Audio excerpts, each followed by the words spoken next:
Now to a 12 News I-Team exclusive and a look at the night one Phoenix man bled to death while his family says police officers stood right outside his home. The I-Team obtaining dozens of documents and recordings from that fateful night. Team 12's Bianca Bono joins us now with the findings. Bianca. A homeless man broke into a central Phoenix home in this historic Roosevelt neighborhood and stabbed the homeowner to death. This while the victim's wife hid under the bed on the phone with 911. Now she says her husband might still be alive had officers responded quicker.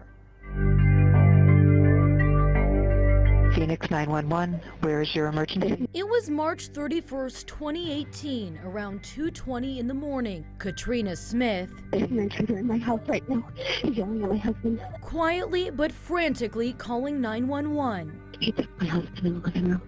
I'm hiding under the bed. A stranger had broken into her home. He's yelling at my husband. Where's your wife? Where's your wife? Katrina hides under the bed as the dispatcher notifies Phoenix police. I think the husband's in a fight with the intruder. I think the husband wrestled him to the ground, and that's all we have on this one so far. Officers arrived within 20 seconds at 2:22 a.m. 734 Mary. We got one detained. Finding the suspect, Curtis Lamont Bagley. Please don't hurt me. I'm not hurting you, man. Inside the house, Katrina still hiding, asking 911 for updates. So my husband's okay. There's an officer there. It says they have somebody detained. So I'm trying to find out if they want you to come out. Okay? Outside in the front yard, the suspect, Bagley, covered in blood, asking police not to hurt him. Well, I'm not hurting you either, buddy. I just don't want to get your blood all over me. But the police haven't realized it's not Bagley's blood. The blood was from Katrina's husband, Joshua Fitzpatrick, lying on the floor just inside the door, bleeding out. He had been stabbed repeatedly. Should we keep staying in the bed? I'm asking them, okay? 4 minutes after the officers arrive, they're standing outside with the suspect. No, not yet. They still have not gone inside the home. Katrina still hiding under the bed. I'm just scared. I would be terrified. I understand you being very scared. As the minutes keep passing, Katrina asks the dispatcher 3 times if it's safe for her to get up and find police. Should I go in? I'm asking them again, ma'am. Stay with me. 8 minutes after the officers arrive, they still have not gone inside the Willetta Street home. What are they doing? They just want to look at you, man. Yeah. You're sexy.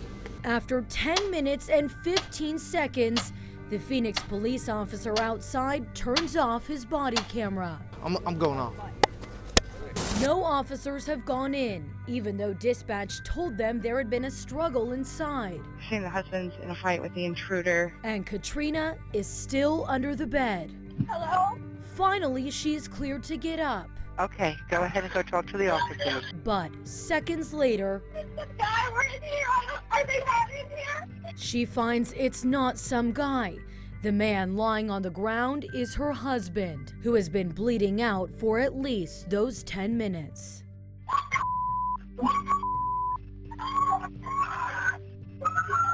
First responders rushing to Joshua, but it was too late. The 36-year-old pronounced dead at the scene. Joshua did not receive treatment from paramedics for 22 minutes and 35 seconds after the 911 call was made, according to a notice of claim. The claim says Joshua's death was a direct result of that delay and argues that the Phoenix Police Department was negligent. Phoenix police telling the I-Team no inquiries into policy violations were made in relation to this case, and police reports offer no insight as to why they stayed outside. Rolling back the clock, the family says this night never should have happened at all. This is a danger that could have been prevented. Holly Giesel and Josh Moselle, attorneys representing Curtis Bagley, the suspect, saying Bagley never should have been on the streets that night. And officers apparently knew it too. I knew he'd pop up again. Officers were familiar with Curtis Bagley. Pouring gas all over. Earlier that very night, police were looking for a man who was dousing Willetta Street neighbors with gasoline.